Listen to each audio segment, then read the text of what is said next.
নমস্কার, আমি ডক্টর দীপান্বিতা পাল, homeopathy consultant. আজ এই ভিডিওটির মাধ্যমে আমাদের কমন একটা সমস্যা, সেটা হচ্ছে আইবিএস এর সমস্যা নিয়ে বলবো, মানে ইরিটেবল বাউল সিনড্রোম। অনেকেই বুঝতে পারেন না যে আমি কনস্টিপেশনে ভুগছি, না আমার ডায়রিয়া হচ্ছে, না গ্যাস অম্বলের সমস্যা, সেটা বুঝতে পারেন না।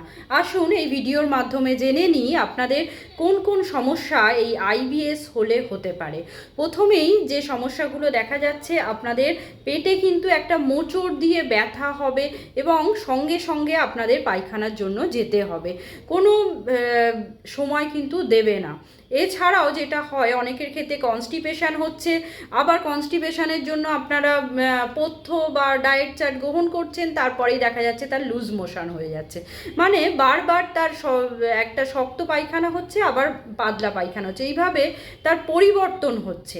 তার পাশাপাশি কখনো কখনো পেটের ব্যথা থাকতে পারে, পেট একটা ব্লটিং হতে পারে, সবসময় ক্ষুধা মান্দ্য থাকতে পারে, বমি বমি ভাব থাকতে পারে।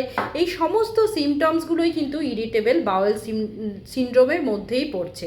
অনেকেই আমাকে প্রশ্ন করছেন আমার পোস্ট দেখে, সেটা হচ্ছে আমার রেগুলার পটি হয় না, দুদিন পর আপনার শক্ত পটি হয়, সেক্ষেত্রে আপনাদের কিন্তু কনস্টিপেশনের একটা সমস্যা হতে পারে, যেটাকে আমরা কোষ্ঠকাঠিন্য বলি। সেটা ইরিটেবল বাউল সিনড্রোম নাও হতে পারে। তাই বিভিন্ন এই যে সিমটমসগুলো বললাম, সেটা বিভিন্ন ধরনের রোগের সঙ্গে কিন্তু লিঙ্কড আপ। তাই অবশ্যই একজন ডক্টরের পরামর্শ নেওয়া উচিত। এরপরে নেক্সট যে পয়েন্টটা আপনাদের বলবো, সেটা হচ্ছে এই ইরিটেবল বাউল সিনড্রোম হলে কোন কোন খাবার খাবেন এবং কোন কোন খাবারকে অ্যাভয়েড করবেন।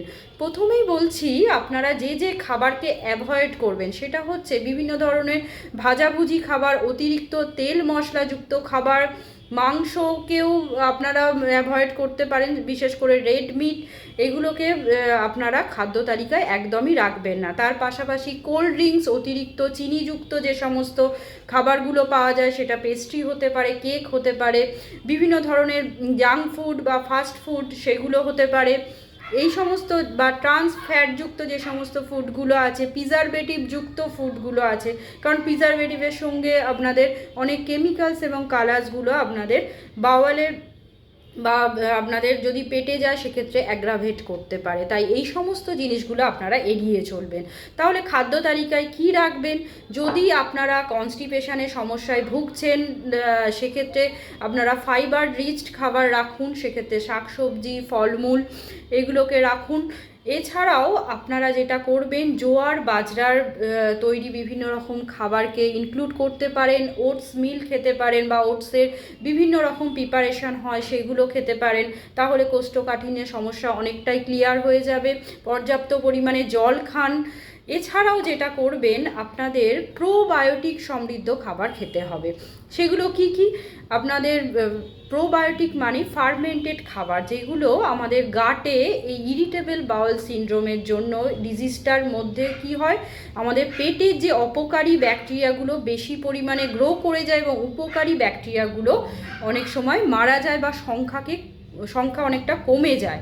তার ফলে চেষ্টা করতে হবে উপকারী ব্যাকটেরিয়াগুলোকে গ্রো করার, বা একটা বেশি পরিমাণে যে প্রোবায়োটিক সেটা গ্রহণ করবেন, তাহলে কিন্তু এই উপকারী ব্যাকটেরিয়াগুলো আস্তে আস্তে গ্রো করে যাবে এবং গাট হেলথ অনেকটাই উন্নত করবে। প্রোবায়োটিক খাবারের মধ্যে কি কি হতে পারে, সেটা দই হতে পারে, ইডলি হতে পারে, ধোসা হতে পারে, এই সমস্ত খাবারগুলো আপনারা ইনক্লুড করুন অবশ্যই।